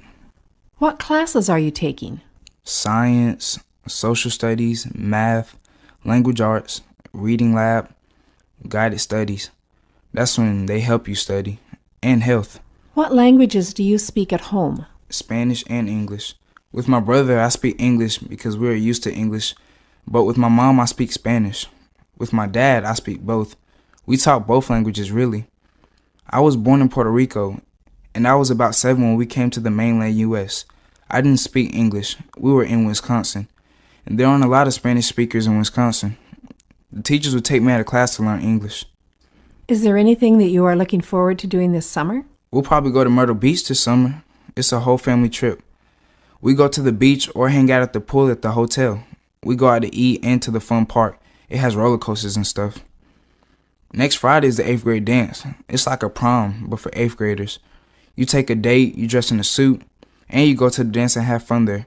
They'll have music and a DJ. Is there anything that you'd like to say to kids in other countries? I hope you follow your dreams and never stop believing or trying.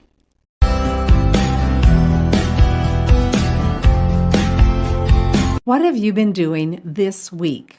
Swimming. I'm on the school swim team and we just won conference.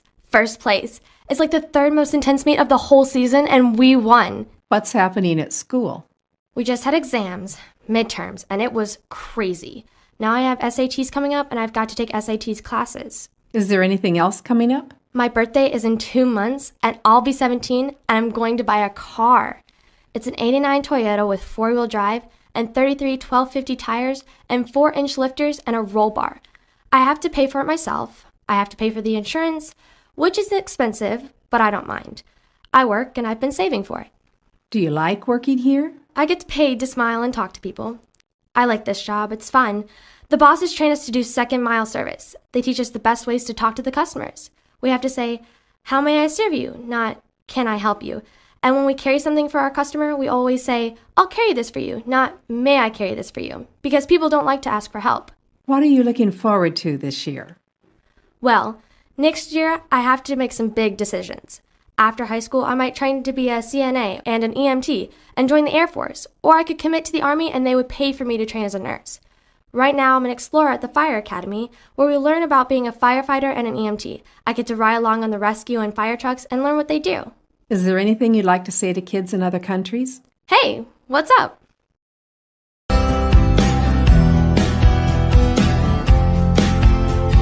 What have you been doing this week? Skateboarding and hanging out with my friends. It's spring break. Me and my friends walk to McDonald's. I'm trying to get a job there right now.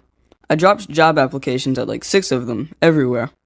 Your dad is in Afghanistan. How do you feel about that? I don't really like having him over there. I miss him a lot. I guess most people think it's special having a dad overseas, but it's not.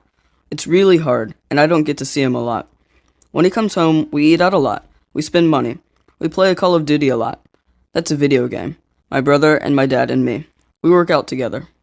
Do you worry about him? All the time. I try to keep him in my prayers. I call him when I can and talk to him. Why are you here helping feed homeless people today? My mom didn't tell me about this until about 2 o'clock when she said, "We're going to go feed a bunch of people." And I was like, okay. Is there anything that you would like to say to kids in other countries? Fulfill your dreams. Don't stop.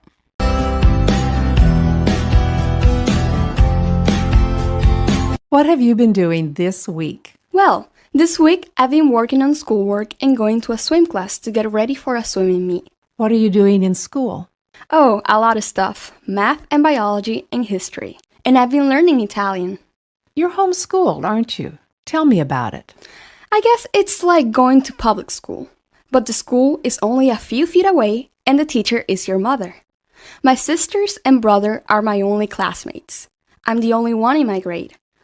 I kind of have to be responsible for getting my work done. We study and take required tests. What happens if you don't do well on a test? I haven't ever done bad on a test. I guess if I didn't pass a test, I would get a talk from my mother. Have you been doing anything else? I volunteer at Horsepower, which is a riding center. It's for kids with disabilities or who are in wheelchairs, so they can learn to ride horses. Sometimes I lead the horses, and sometimes I walk beside the horse and help the kids keep their balance and learn how to ride. What are you looking forward to this year? I'm looking forward to going to Italy. That's why I've been studying Italian, so that when I get there, hopefully I'll know some stuff. My Girl Scout troop is going. There are 13 girls going. My sister is going too. We thought it would be cool to go to a different country and see what they have there, like all the art and history over there. We have 2 adult leaders going with us. How are you getting money for the trip? We've been working toward this for 2 years. We raise funds by selling flowers in the spring and fall and wreaths at Christmas. We had a spaghetti dinner and car washes. And we sell Girl Scout cookies, of course. Is there anything you'd like to say to kids in other countries? I hope you're okay over there and having a good time. I hope you're doing good.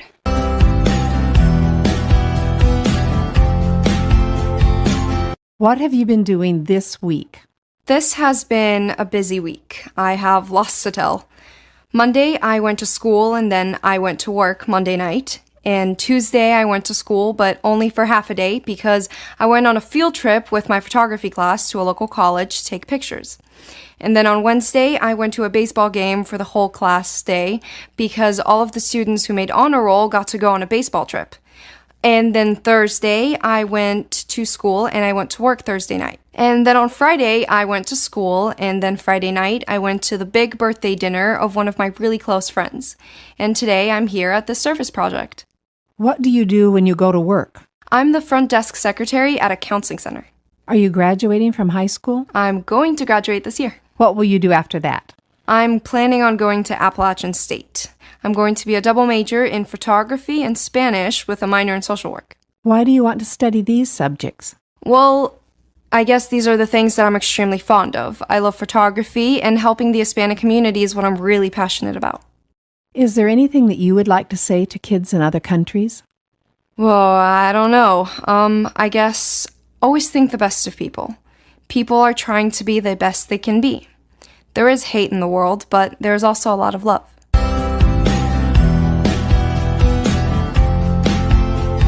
What have you been doing this week? I came here to the park yesterday afternoon, and we slept here last night in that tent. It's like the kind they used in the Revolutionary War, but a little bit bigger, because people then were shorter than they are now. What do you do while you're here? We pretty much cook over the fire. I've been playing the drums, hauling wood, and throwing a tomahawk. What's a tomahawk?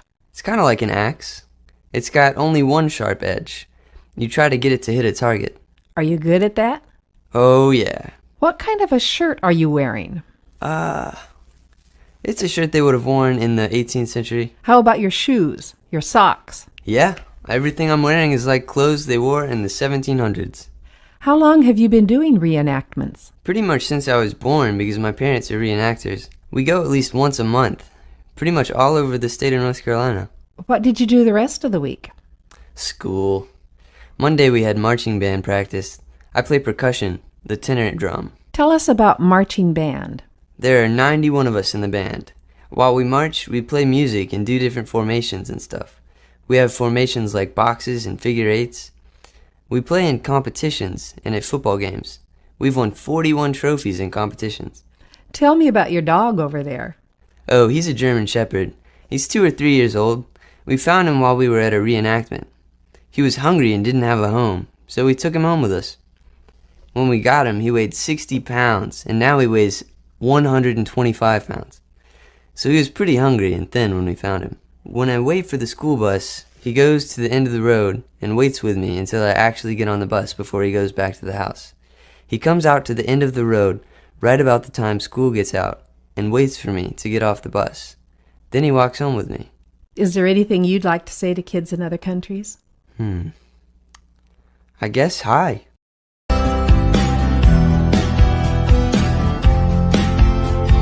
What have you been doing this week? Well, I go to San Jose State. Mondays and Wednesdays, I get up and work out, and I start my classes. In between classes, I have an hour and a half break, so I usually go to the library and read, browse the internet, do homework, write essays, anything I have to do. Tuesdays and Thursdays, I usually get up and go to school for an 8:30 class. And then, since the class is anatomy, I go to the library and study. Then I have a lecture. Then I go to lunch, something fast because I have another class afterwards. Today is Friday. What are you doing? Fridays I have off, so I'm out here enjoying the weather. It's a day to do other things than reading and homework. I'm here with my mom and my 2 little nieces and my little cousin. We took them to story time at the library, and then we came here. How old are they? They are 4, 2, and 9 months. What do you do on the weekends? Saturday morning, I go out for a run, see friends, or go to a family get-together. Sunday, I study. What are you studying? Nursing. Why did you decide to become a nurse? When I was 15, an aunt of mine had quadruplets. And seeing her through the pregnancy and going to the hospital when she was there and helping her with 4 kids, I decided I wanted to become a nurse. Before that, I wanted to be a teacher. It changed my perspective. How many people are in your family? My mother's family had 8 sisters and 2 brothers, but I'm her only child. There are a lot of cousins and a whole lot of little girls. We usually try to spend time together and do a lot of things together. Family bonding time, you could say. When I'm a nurse, I want to specialize with kids. Is there anything that you would like to say to kids in other countries? Well, make sure to read and get involved in things so you can pursue a career in something that you're really going to like.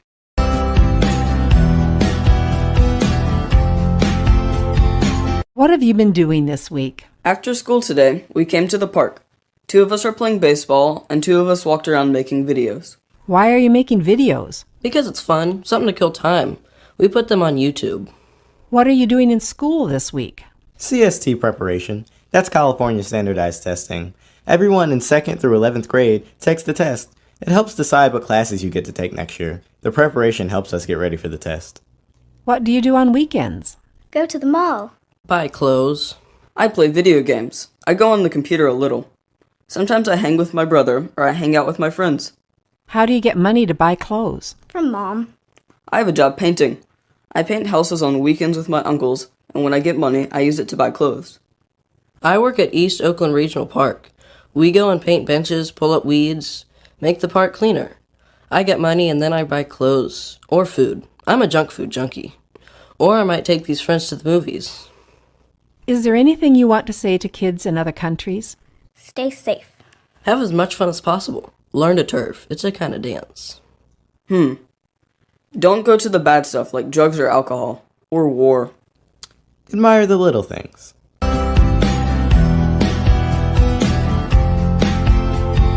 What have you been doing this week? I'm gone to school every day this week, and we had exams next week, so we have been studying a lot. I play 2 sports, and I've gone to basketball practice and volleyball practice, and we had a basketball game that we just won. Did you have to travel to get to the game? We travel about 30 minutes to play the other team. Does playing 2 sports take time? A lot. I usually have 2 hours of basketball practice every day and 2.5 hours of volleyball practice twice a week. What are you studying? I'm in pre-calculus, and I take Spanish 3 and physics. I also take humanities, which is like history and English combined. Is that all of your classes? Yes, ma'am. What will you do this weekend? Study for my exams. That's about all I have time to do. How's your family? Well, my brother's sick. He has a cough and can't sleep well, but we're really okay. Is there anything that you would like to say to kids in other countries? I hope you have a great year, do well, and study hard.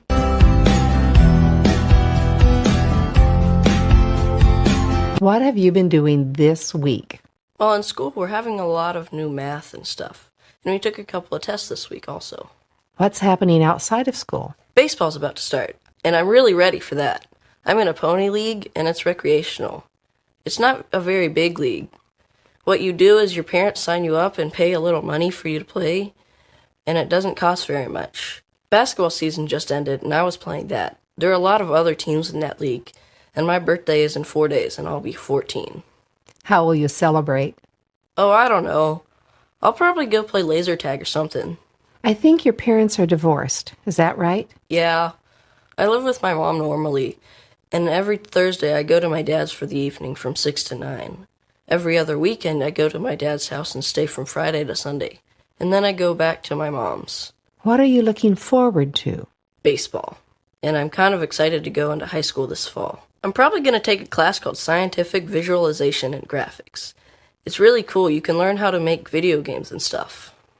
Will you do anything special this summer? Probably go on a couple of camping trips with my family. My mom's family most of the time. We like camping a lot. At the end of the school year, we have a camping trip where there is a 13-mile trail down the mountain.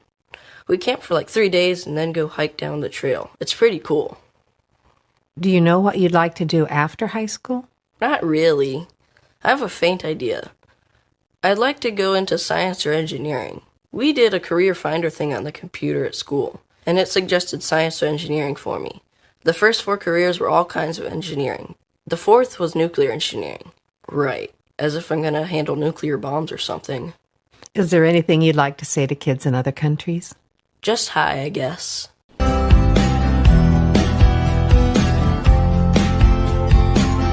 What have you been doing this week? Basically, I go to school. After I go to school, I might hang out, socialize with my friends at Burger King or McDonald's. First I study, and then I hang out with my friends and socialize. On weekends, I might go to the movies, go to a party, get my hair did, or go to the nail shop. What did you do last weekend? I went to a party, and I watched movies on TV every day. What are you doing in school this week? I'm studying biology. We're studying the ecosystem. I don't like biology too much. Actually, I hate it. It's my least favorite class. What classes do you like? I like dance. That's my favorite subject. And math. I have to do a lot of research in dance. Dance sounds unusual. Is it a regular subject? Dance is like any other subject. It's like physical education. We study all kinds of dance, ballet, modern, jazz, hip-hop. We do it and we study about it. I have to do my research on it every day. My teacher gives us a famous dancer like Alvin Ailey. He's dead now, but he founded a famous dance company. I get on the computer and do research on him and his dance company. We have questions like, what kind of positioning do they use? What kind of energy do they use? Do you like living in San Francisco? Actually, I used to live in San Francisco, but I moved to Oakland a year ago. San Francisco is a great city, but it's very large. You have to know your way. In Oakland, well, you have to avoid some parts of Oakland, but there is less drama in Oakland. You feel free in Oakland. Is there anything you want to say to kids in other countries? Do you want to visit San Francisco? You should think about it because it's a good city.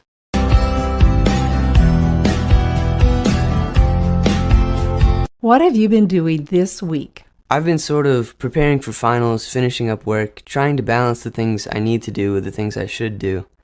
I need to do things like studying for a test now or getting in assignments that are past due. And I should do things like exercising or catching up on things that will help me up ahead on tests in the future. I've been trying to work on a big English assignment and prepare for finals. I stayed up all night trying to finish, as well as preparing for a performance on the clarinet. Have you been doing anything else? I've been trying to get a basic draft of a book I want to write. I feel like the essays you write at school are constricting. This is writing I enjoy doing. It helps me relax and wind down.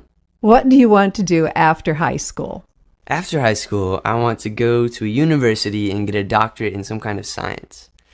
Right now I'm aiming for entomology, the study of insects, especially ants. That's my passion.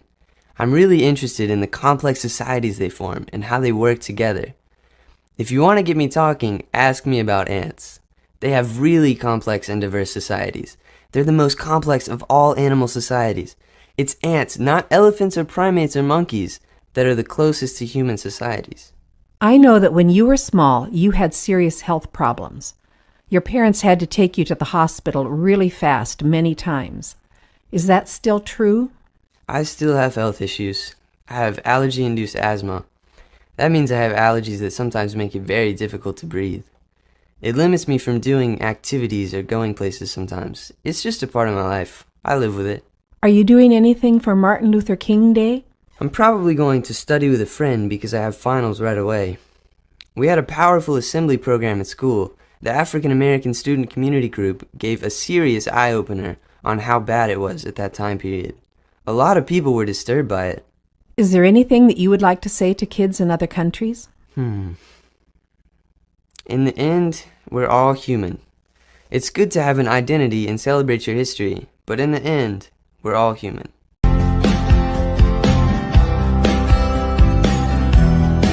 What have you been doing this week? Let me think. I go to school. I had soccer practice, only once a week because it's winter. I went to the Trans-Siberian Orchestra. They come to town every year. They're really good. What kind of music do they do? It's like rock, but it's like Christmas too, sort of. It's a really good show. They've got lasers and pyrotechnics. I also went to church and choir practice. I do the soundboard most of the time. What are you studying in school? I'm taking pre-calculus, AP European history, band, English, French, chemistry, and environmental science. What instrument do you play in band? I play the bassoon for a concert band. For marching band, I play the tuba. They're completely different instruments. You can't march with a bassoon. What do you study in environmental science? So far, we've studied a lot about weather and weather patterns. We also learned about earthquakes and tornadoes and that sort of stuff. What will you do after high school? I plan to go to college. I'm not sure what I'll go for yet. Probably something in science because I enjoy science. Is there anything that you'd like to say to kids in other countries? I think that a lot of things that the rest of the world thinks about America that they get in movies or on TV, from reality TV shows and things like that, don't really portray American life. We're probably not that different from you.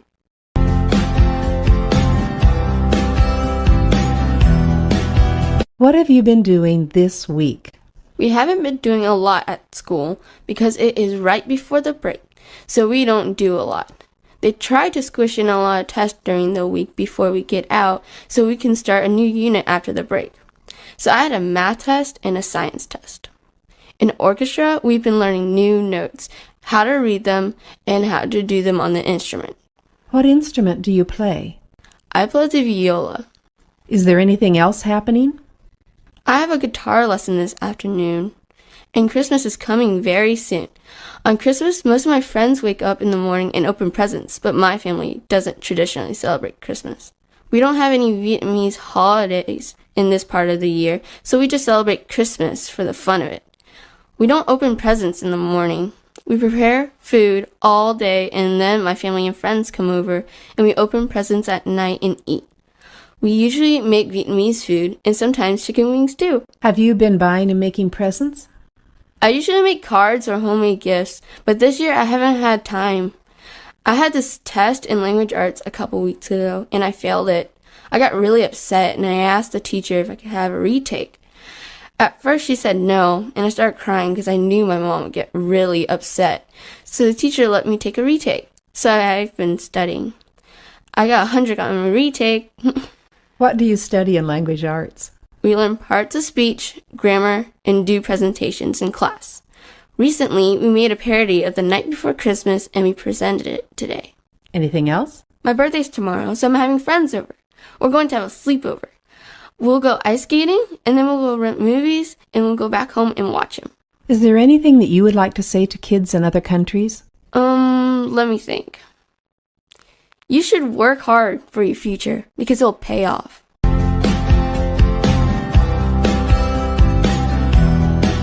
What have you been doing this week? Well, exam time is coming up, and I've been trying to study hard for them, taking notes and all. It's a very stressful time for me. How do you prepare for the exams? Well, the teachers give us notes, and we write them down and study them, and then take the exams. But most of us barely have any time to study, especially the basketball team. They have a lot of games next week. I'm actually in the church choir. I have to do all my exam work and practice for the choir. And we have all this stuff coming up for Christmas. Tell me about singing in the choir. We usually have practice once or twice a week. We sing, we get to meet each other, and we all have fun together. And we all sing together at church. The choir sings every Sunday. My dad sings every Sunday, and I do too. But we have extra practices for Christmas music. On ordinary Sunday, we do 1 to 3 songs. And Christmas, we do, I don't know, like 10 songs? And that's why we have extra practices for Christmas music. Tell me what you did this weekend. This weekend, I got to go to my grandmother's house, which was a very big treat for me. I love to help her out, and I did work in her yard.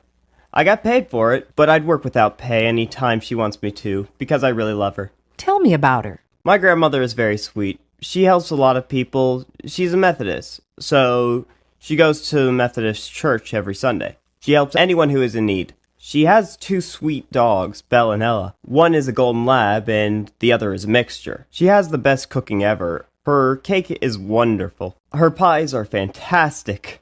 If the only thing I ever had to eat for the rest of my life was her cooking, I would be happy. She makes the best grilled cheese ever. How is your family? My family's been okay. I mean, a little argument here and there, but that's okay. It's a very happy time we have. We're kind of last-minute people, so we set up everything last minute and then get ready for Christmas. Is there anything you would like to say to kids in other countries? Happy holidays!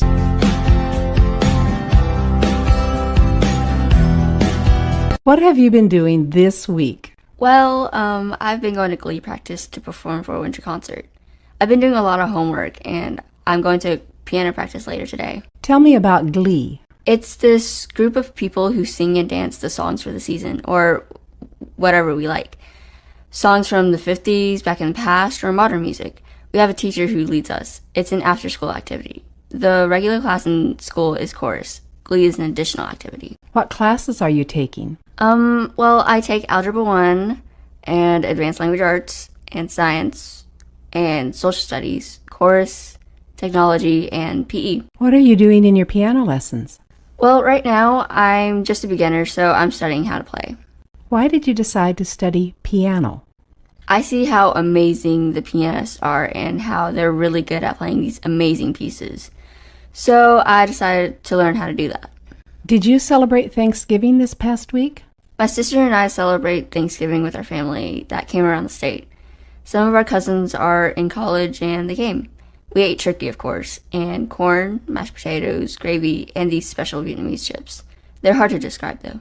What are you going to do this weekend?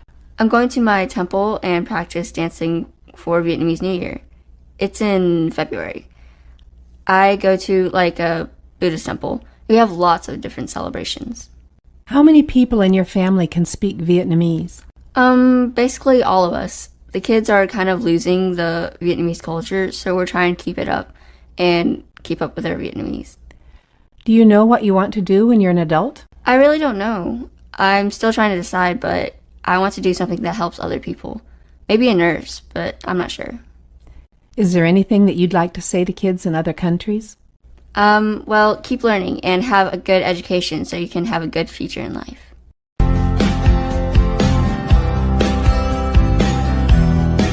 What have you been doing this week?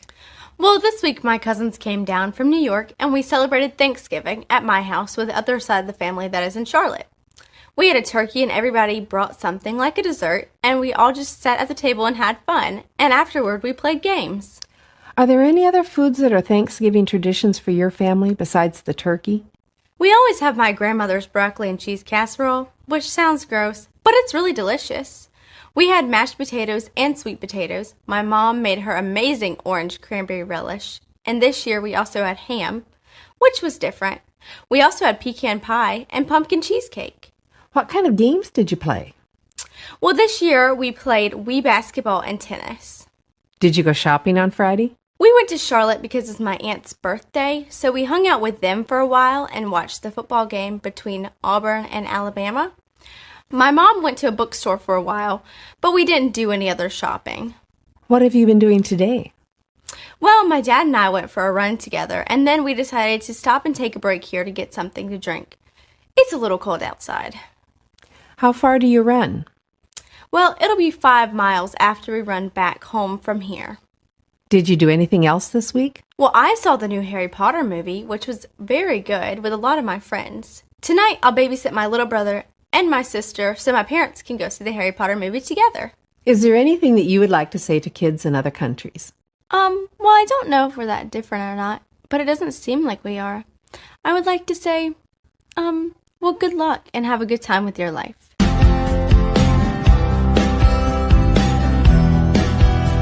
What have you been doing this week? We're on a school field trip. It's a 4-day trip across our state and back. Where have you gone?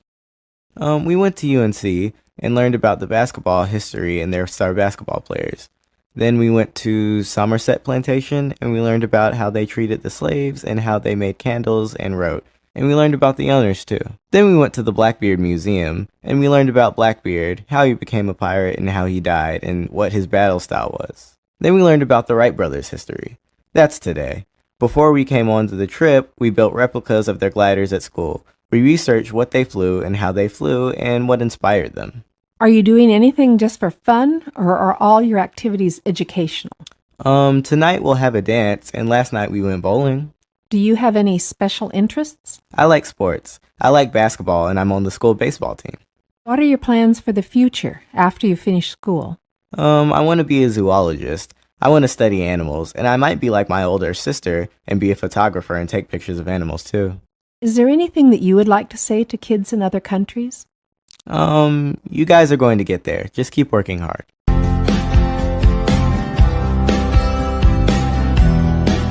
What have you been doing this week? I've been going to school and playing outside with friends mostly. What are you doing in school? We just finished our end-of-grade tests. School ends in 2 weeks. What do you play when you play with friends? I play football, soccer, basketball with the guys in the neighborhood. We play at Evan's house. He has a basketball hoop in his yard. And I see a fishing pole in your hands. Yeah, I like to go to the pond and fish. I normally go about once a week. I usually catch a few. Today I hooked 5, but they all got off.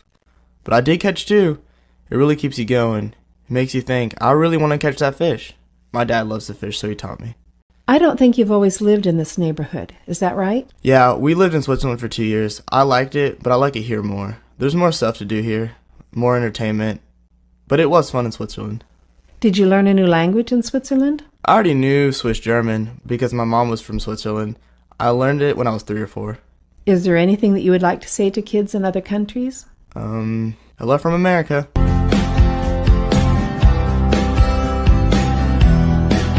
What have you been doing this week? Well, this week I've been focusing on trying to get my extracurriculars started because the year has just started and I've been trying to study and getting my grades up this year. What kind of extracurricular activities do you do? Oh, I've been doing speech and debate and Battle of the Books, and soon Science Olympiad is going to get started and I'm going to be doing that. And in addition, after school, I also have a Jewish youth program that I do, and I help with the kids in Sunday school at Temple. I'm basically like a teacher's assistant. And what is Battle of the Books? Battle of the Books is a school club that is focused on a competition with a list of books that we get every year, and we compete on our knowledge of the books. What kind of books? Well, this year there are 15 on the list, and I just started reading The Bell Jar by Sylvia Plath. And the list is mostly fiction, but there is some nonfiction in there. And what is the Science Olympiad? Science Olympiad is a school club that is also geared to preparing towards a competition, but it's for a state science competition where we compete in partners on different science events. What do you hope to do after high school? After high school, I really hope to get a degree in chemistry because it's what I'm really passionate about, and then probably go to medical school to focus on people and the brain, which I'm also really interested in, and I want to be a neurologist. Is there anything that you would like to say to kids in other countries? I don't know. I'm kind of a new English speaker. I've been here for 6 years, so it's kind of surreal to talk to kids who are also learning English. What is your first language? My first language is Hebrew. I'm from Israel. How did you end up here? Well, my dad got a transfer from work, and we all thought it would be a really good experience, and I have loved it so far, and so has my whole family. So, is there anything you would like to say to kids in other countries? Well, first of all, hi, and I guess some really good piece of advice is really go after what you love and work towards doing what you're passionate about.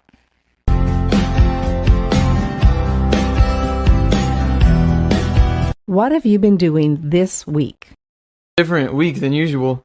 Last Friday, my school orchestra went to Atlanta, Georgia, where we went to perform in a competition, and we went everywhere in Atlanta after that. We went to the Hard Rock Cafe and even got to listen to the Atlanta Symphony. It was like a 2.5-hour performance, but they were unbelievable. It was great. The next day, we attended the actual competition and were ranked as being superior, which is the best ranking, of course. And after that, we went to Six Flags, the amusement park, for about 9 hours, and rode just about every ride there. And then the next day, we went to the Georgia Aquarium and got to see all sorts of sea life that was really cool from all over the world. And after that, we went to the world of Coca-Cola and got to taste sodas from every continent. It was very neat. Following that day, we got back on the bus and rode 5 hours all the way home watching Jack Black movies. Who is Jack Black? Oh, he's a real goofy actor. The bus ride was kind of long because of Atlanta's traffic, so it felt good to be back in my little old hometown. What instrument do you play? Well, my main instrument is the piano, but I also play the bass guitar and the upright bass, which is what I play in the school orchestra. What do you do on an ordinary day? On an ordinary school day, I try to wake up at 6 o'clock every morning and get some extra piano practice before going to what we call zero period at school. Most students start at first period, but zero period is like an extra class you can take before that. I take jazz ensemble. I get home after school at around 4:30, and then I do homework, eat dinner, practice instruments, or maybe go to church for a music rehearsal, and I usually try to go to bed by 11. Is there anything you would like to say to kids in other countries? Let's see. I would probably like to give the advice to make sure to cherish your youthful years. I do.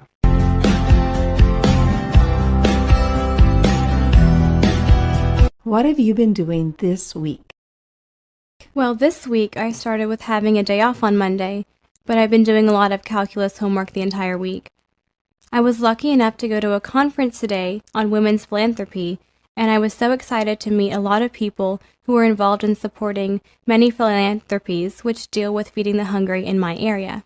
Why did you get to go to the conference? I got to go to the conference because I am on the service council at my school, and I was one of the 10 in the county who was invited. I was able to meet Barbara Bush's granddaughter, and she was speaking about her charity that she has had for about 10 years, which is called FEED, which basically feeds hungry children in America as well as around the world. What does the Service Council do? What the Service Council does is try to get my school united in doing service projects or raising money for local food banks. We also put together Christmas care packages for abused as well as neglected children. What did you do for the Labor Day holiday? For the Labor Day holiday, I was doing a lot of studying to get ready for my calculus and Spanish class. But we also had a barbecue for dinner, and we ate as a family, which is something we always do on holidays and long weekends. Can you tell me a little bit about your family? My parents came to America from India, and they met in college. My grandmother is Portuguese, and I am very close to her. I also have a younger sister named Capri, and she is 15 years old. Does your family have any special traditions? Yes, we have lots of special traditions, and they're really all important to me. I grew up cooking with my grandmother and my mother, so baking cookies for Christmas is a huge tradition. We love Italian food, grilled chicken, and salads. What do you want to do after high school? I would love to go to college and pursue my passions for Spanish, history, and business. Do you have an idea of a career you'd like to follow? I would love to somehow bring all of these passions together by doing a type of corporate job, but I'm not really quite sure yet. Is there anything that you would like to say to kids in other countries? I'm so excited to be able to talk to you guys and share part of my culture with you guys. I hope one day to travel to your countries and to learn a little bit more about how small the world really is.